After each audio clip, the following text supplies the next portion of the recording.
Welcome to the Political Matrix News. Politics, people, local, regional, national news. Political Matrix News keeps you informed. We have the sources, we have the truth from inside the Political Matrix.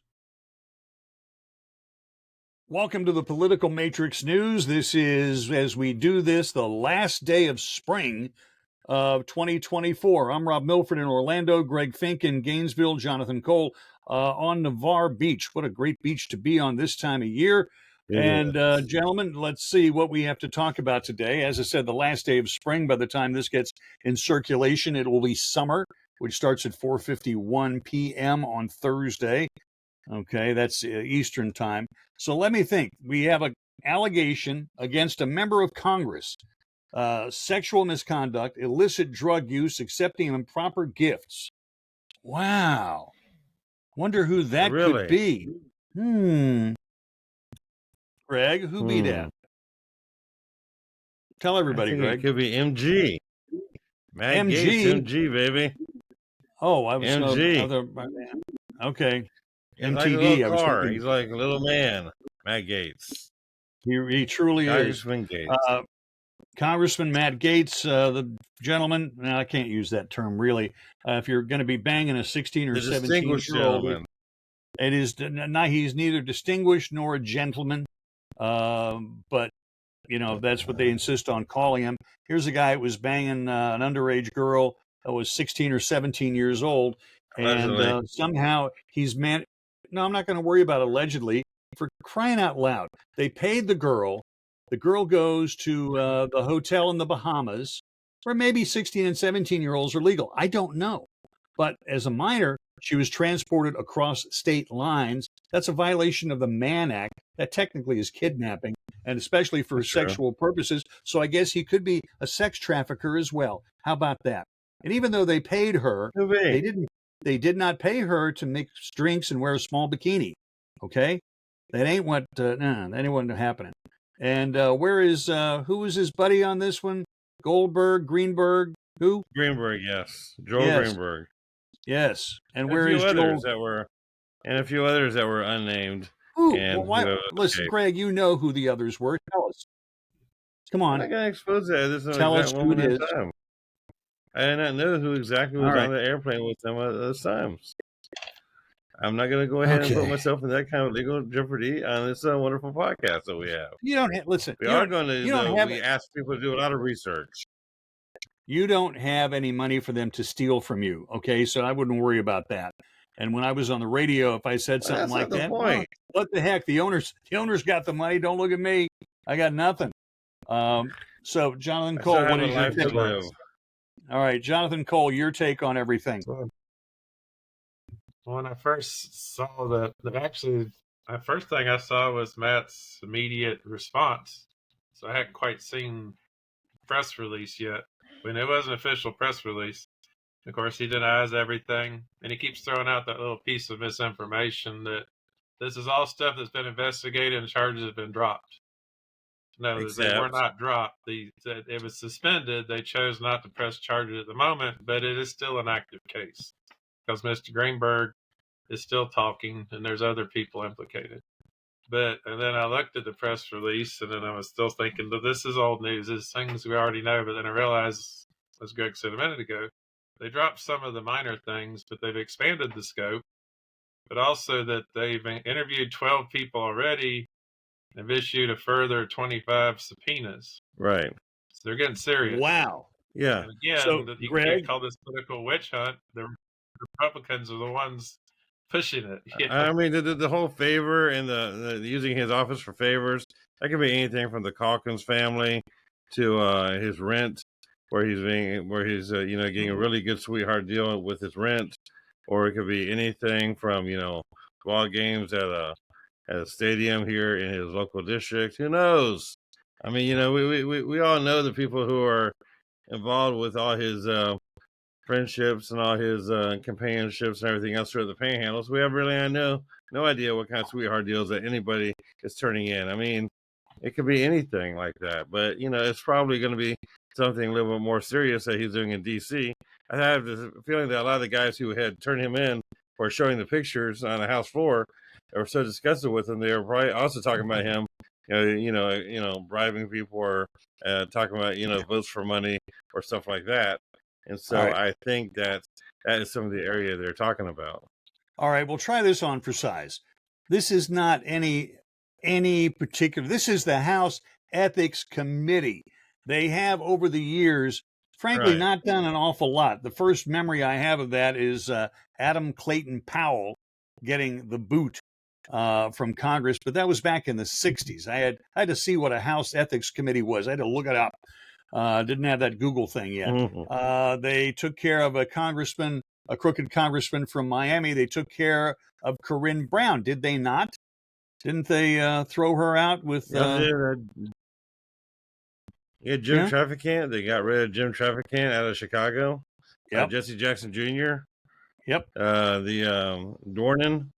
Dornan out of California. Bob Dornan, Bob Dornan. Yeah, I mean, for misusing campaign funds for private use. I mean, and basically, a lot of the things that Matt is using, everything that he's doing is all about fundraising. And he's living a pretty good lifestyle for a guy with a congressman's salary. He's doing pretty good. He's living a millionaire's lifestyle. He already is a millionaire. This might be one reason why. Well, may have shared inappropriate images or videos. What? I do remember one thing where we went back and we looked at his campaign reports. If you look at his campaign reports, you'll see a lot of refunds to people who are dead. You'll see a lot of refunds to people on his campaign reports to people that are not alive, that have been dead for numerous years. But he refunded their money within 6 or 8 months. And this was 2 years ago when we researched that. We also saw a lot of donations of people that do not exist. Basically ghost donations and fake donations. Wow. And so that is, that could be something that we had talked to somebody about this about a year or two ago, and maybe it finally made it of the latter. A lot of his donations, a lot of his refunds also are fake and fraudulent. Mm-hmm. And so, that might have been finally investigated, and if it has been, and it's part of this, that'd be great. If it has been investigated, it needs to be investigated, because just like anybody who might be watching this know, yes, he has fake refunds and fake, basically expenditures, groups who do not exist, individuals who are not around. Okay, so Greg, here's the deal. In order to do something with that, we need to write it up. We need to make a working news document and then release it under whatever title you want to release it. We did that about 2 years ago. Let's tell you what that document? Really? We should do it now. Well, I think that ought to go. We actually sent it to you. Yeah. I think Jonathan Cole should put his name on it. It'll probably get a lot more traction with the media. John, would that be okay with you, Probably buddy? Will. Then it'd be a political witch hunt. So, but put your name on it, Rob. Well, no, we did the research because Matt's thing was I'm not taking any money from PACs or super funds or influencers. I'm only taking $50 donations from common people, and a few of them we looked up, and we looked at their the property address on Google Map. It's empty lots. Yeah, it's exactly. It just looked like he used a random name generator, picked out random properties that hadn't been developed or built yet, and just stuffed $50 here and there. Got it. All right. So, by the way, Newt Gingrich, former speaker, once upon a time a heavyweight Republican, Newt Gingrich says that Matt Gaetz has unleashed the demons. And that's one of those things you scratch your head and go, uh-oh, they're serious about this. They're trying to tear him down before the election. Are they aware that we've got a Florida primary coming up on August the what? What's the number? August 20th. And the question about that is, where's Demick? Where's the primary challenger? Yep. I don't know. I'm not in the first district, John. Where's Demick? Exactly. Nobody knows who he is. He actually was on Facebook telling people that he had to get pictures done outside the district because he couldn't find anybody inside the district to do photos with him. See, he's already lying. And he actually was talking about it on Facebook. He's already lying. Allegedly. This is terrific. Oh, boy. Well, you know, is he? I mean, I have a really big conspiracy question. I mean, is Demick really a real guy, or is he an AI candidate or a ghost candidate? I mean, is he another ghost candidate like we had over there in Orlando where you're at? You had that ghost candidate there running in the congressional district in District 9, where they had this here person who was on the ballot, and they're supposedly going to get all this money and do all this stuff and everything. and, okay, and split the spell vote, what's but, the guy? What's the guy's? they weren't real. What's the guy's name and spell it for me? Dimmick. First name? Aaron. Harry? Aaron. AAR. Aaron. Sorry. Yep. It's not time yet for campaign finance reporting, so we don't even know if he's raised any money or not. I mean, the whole thing, there's no signs. He's not returning any media phone calls. His website is very thin. Everything about him is very thin publicly. And, I mean, is this a paper tiger or what? I mean, seriously. Well, but, well, they say his treasurer is with candidate. Yeah. Yep. It kind of McCarthy crack.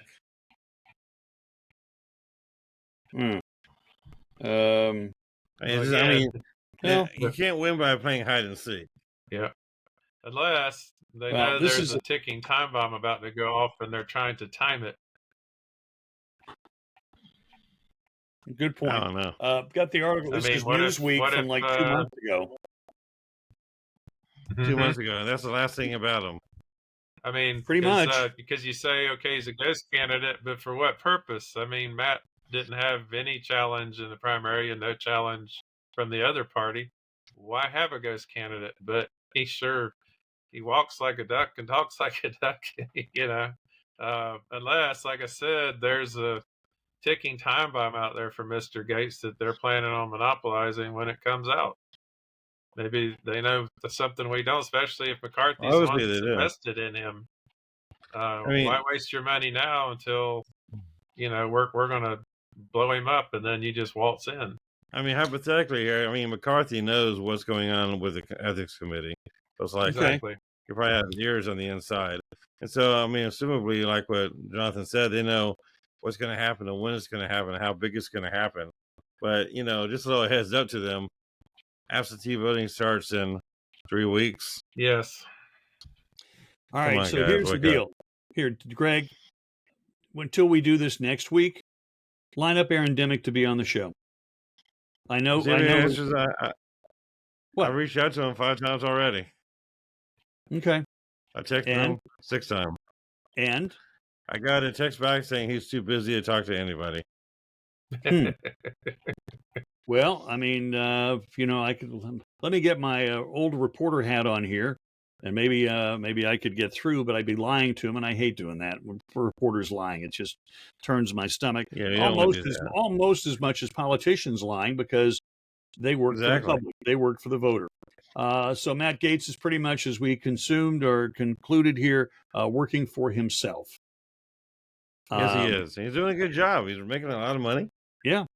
So he made another appearance here in the district this week. He showed up in Crestview. Doing what? He showed up at a hamburger joint, took a photo op. He's been in the district more the last 6 weeks than he has been in the last 5 years. That's and probably he's true. Also started his ad buys earlier than he ever has in a campaign before, so it's almost like he knows something's up. None of the normal pieces are fitting to what we usually see from him and his opponents. We can only hope, guys. We can only hope. And on that happy note, wrap up. Is that the Ethics Commission can only recommend a vote to disbar him from Congress. They can also refer charges to DOJ, but that's ground they've already covered. So I'm curious if they would pick it up again. It's going to be interesting to see. House ethics are the law of the House of Representatives. They are not the law of the United States of America. Right. Members of Congress might consider his transgressions to be much more serious as they reflect on Congress as a whole than, say, the Department of Justice would. in this current days of arrest and let them walk out with no bail. Greg Fink, final thought, quickly, sir. I just think it's going to be very interesting to see over the next week or two if there's rumors about them putting it forward toward the DOJ and see if the DOJ picks it up or not, and we'll go from there. All right, mighty fine. This is the Political Matrix News. Yes, there will be more talk of politics. We'll continue this in a bit.